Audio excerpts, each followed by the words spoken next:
오늘 요한복음 1장 43절에서 51절까지의 말씀에서 제목을 이스라엘의 임금이라는 것으로 생각해 보고자 합니다. 본문은 나다나엘과 예수님이 대화가 기록되어 있는 것입니다. 예수님은 자기 백성을 알아보시고 자기를 찾아온 나다나엘에게 참 이스라엘 사람이라 하니, 나다나엘도 똑같이 예수님은 하나님의 아들이여 이스라엘의 임금이라고 말하고 있는 것이 여기에 기록되어 있습니다. 이 요한복음 1장 43절에서 마지막 절까지의 말씀에서는 이스라엘 임금과 이스라엘 백성, 두 백성과 임금이 만나는 참으로 신기한 장면이 거기에 들어있습니다. 그러면 오늘 여기에서 우리가 이스라엘 임금은 누구이시며 참 이스라엘 사람은 누구이시며 이스라엘에는 뜻은 무슨 뜻이며 라는 것을 특별히 알아보겠습니다. 특별히 처음에 이스라엘의 임금은 참 이스라엘 사람을 찾으신다라는 것이 첫 번째 우리가 생각하고자 하는 바입니다. 여기서 우리가 한 가지 알아야 되는 건 나다니엘이라고 하는 것인데, 나다나엘이라는 사람은 성경에서 별로 이름이 자주 나타나는 사람이 아니었습니다. 마태복음 10장에 보면 12제자의 이름이 나타나는데 12제자들의 이름 속에는 나다나엘이 나오느냐면 나오지 않습니다.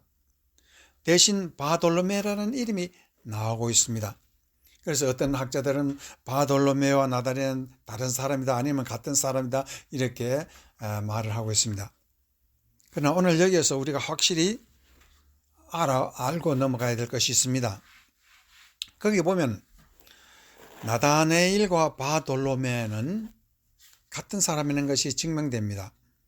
바돌로메라는 말은 돌로메의 아들일, 바라는 말은 아들이라는 뜻이니까 바돌로메고, 또 우리가 여기서 오늘 본문에서도 보는 것 같이 시몬, 바요나 시몬이라고 할 때 예수님은 시몬의 이름을 시몬 대신에 베드로라고 부르실 때에 어떻게 부르냐면 바요나 시몬이라고 불렀습니다.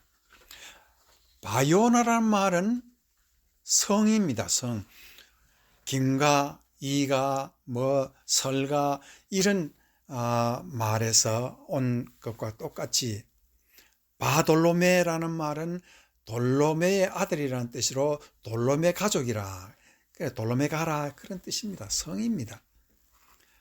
그래서 바요나 시몬과 똑같이 바요나는 요나의 가족, 요나가 그런 뜻이고, 시몬은 개인적으로 부르는 이름이고, 바돌로메는 성이고, 나다나엘은 이름입니다. 그러니까 한 사람은 두고 두 가지 이름이 그렇게 기록되어 있는데, 요한 사도는 바돌로메가 자기의 가까이 있던 아는 사람이고 친구니까 나다나엘이라는 이름으로 적고, 마태복음서는 성을 적었다는 것이 다르다는 것입니다.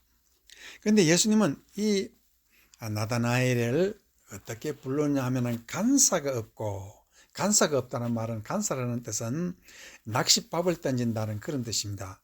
간사가 없다, 낚싯밥 던져서 사람 낚고 쟤는 그런 일은 하지 않는 사람이라고 예수님이 말을 하니까 나다나엘이 깜짝 놀라서 나를 어떻게 압니까 했더니, 네가 저 나무 밑에 있을 때 뭐가 나무에서 나는 너를 보니까 너는 간사가 없는 사람이다, 그것뿐만 아니라 너는 참 이스라엘 사람이라고 말을 하고 있습니다. 여기서 우리가 참 중요한 이스라엘이라는 말은 무엇이고, 이스라엘 사람이라는 뜻은 참 이스라엘 사람이라는 어떤 뜻을 가지고 있는가 하는 이스라엘을 우리가 알아야 합니다. 이 이스라엘이라는 것은 야곱이 약복강가에서 내일이면 다가올 죽음을 감지하고 몸부림칠 때 천사와 싸운 사람의 이름이 야곱입니다. 그러나 그 천사는 복을 달라 하는 야곱에게 복은 주지 않고 허벅지 뼈를 쳐서 내려앉혔습니다.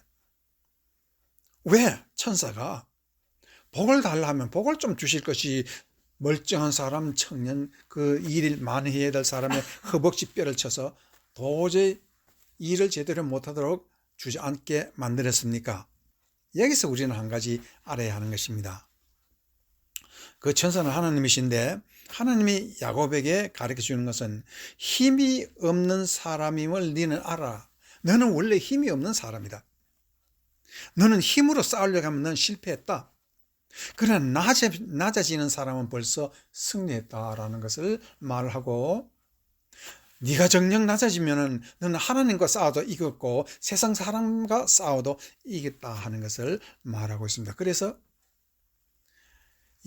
우리가 잘 아는 바울이라는 사도도 다음 같은 말을 하고 있죠. 약할 그때에 내가 곧 강함이라고 말을 하고 있습니다.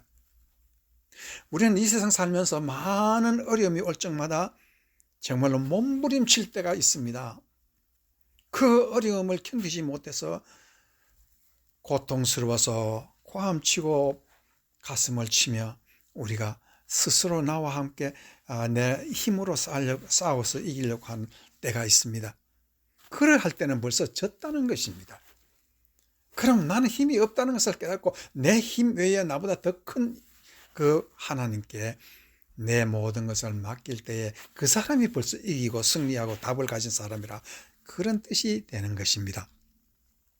그래서 이스라엘의 임금이라는 것은 여러분이 다 아시는 바와 같이 예수님은 하나님의 아들입니다. 가장 높고 높으신 분이십니다. 그러나 그는 그 천사보다 높은 그 지위를 떠나서 이 세상 인간이 되시고 천사보다 낮은 인간이 되어서 사람 중에서도 또 죄 많은 인간이 되어서 예수님은 사람 죽이도 못 들은 그런 죄인 중에 죄인이 되었습니다. 이 세상 죄를 다 지고 갑니다.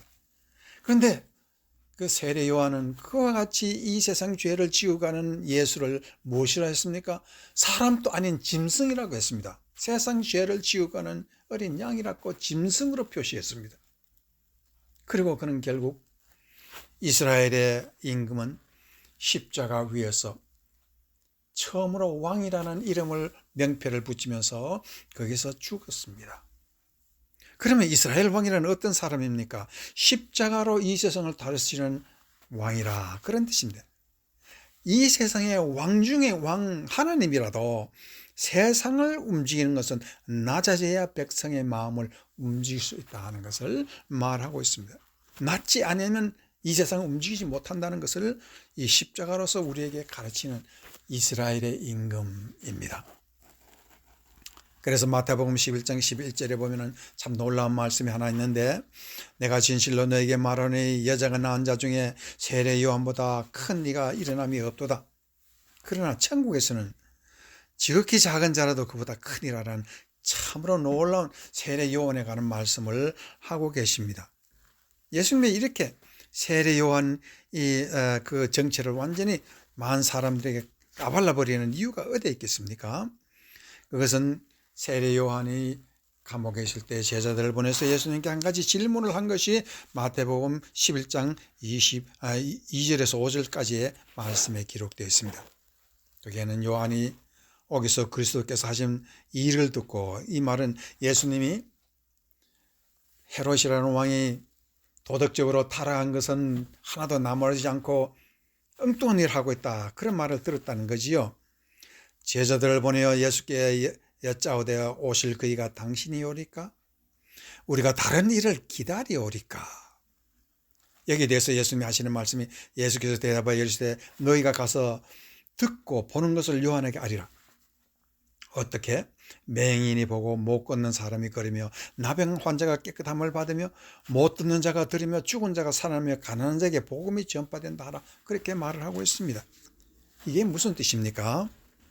맹인이 눈을 떠서 한 번도 보지 못한 참으로 찬란하고도 신기한 이 세상 창조의 아름다움을 보고 또 자기의 그리운 형제들을, 가족을 볼 수 있다면 그 감격과 기쁨이라는 것은 정말로 말할 수 없는 그 기뻐서 뛰어오를 것입니다. 또 예수님은 걷지 못하는 안전뱅이를 걷게 했으니 자기가 처음으로 노동의 즐거움과 남들처럼 나도 일하면서 살 수 있다는 기쁨과 감격을 거기서 볼 수가 있습니다. 이와 같은 기쁨이라는 건 이거 세상 기쁨입니까? 하늘에서 내려온 기쁨이겠지요. 나병 환자가 치유함을 받았다. 삼류 인생에서 인간으로서 참으로 제대로 대접받지 못한 그런 사람이 의젓한 인생을 사는 그 행복과 기쁨, 이와 같은 것은 이 세상에서 찾을 수 없는 기쁨입니다. 귀머리가 들을 수 있는 것, 귀머리가 들었다면 이 세상의 아름다운 풀벌레 소리, 물 흐르는 소리, 바람 부는 소리, 사람들과 대화하는 소리, 이것들이 얼마나 신기하고 참으로 놀라운 기쁨입니까? 이와 같이 예수 그리스도는 우리에게 기쁨을 주시는, 가장 낮고 천한 사람들의 기쁨과 감탄을 주시는 그런 분이십니다. 그렇다면은 오늘 우리가 로마서 14장 17절을 보면 하나님의 나라는 먹고 마시는 것이 아니요 오직 성령 안에 있는 그의 평강과 희락이라. 의와 평강과 희락이라. 거기 보면 의와 평강과 희락, 기쁨이라는 것입니다. 천국이 다른 것이 아니라 기쁨이 용솟음 치고 감사가 용솟음 치는 거, 그거 천국이 아니고 이 세상의 천국이 어디냐? 그러므로 이와 같은 감격과 기쁨이 용솟음 치는 이 일이 바로 천국 일인데, 세례 요한은 지금 무슨 일을 나한테 요구하고 있는 것이냐? 그러므로 이와 같은 기쁨과 감격을 모르는 사람은 천국 사람이 아니라, 어쩌면 천국 사람이 아니든 천국에서 가장 낮은 사람이라는 것을 예수님이 강하게 말씀하고 계시고 있습니다.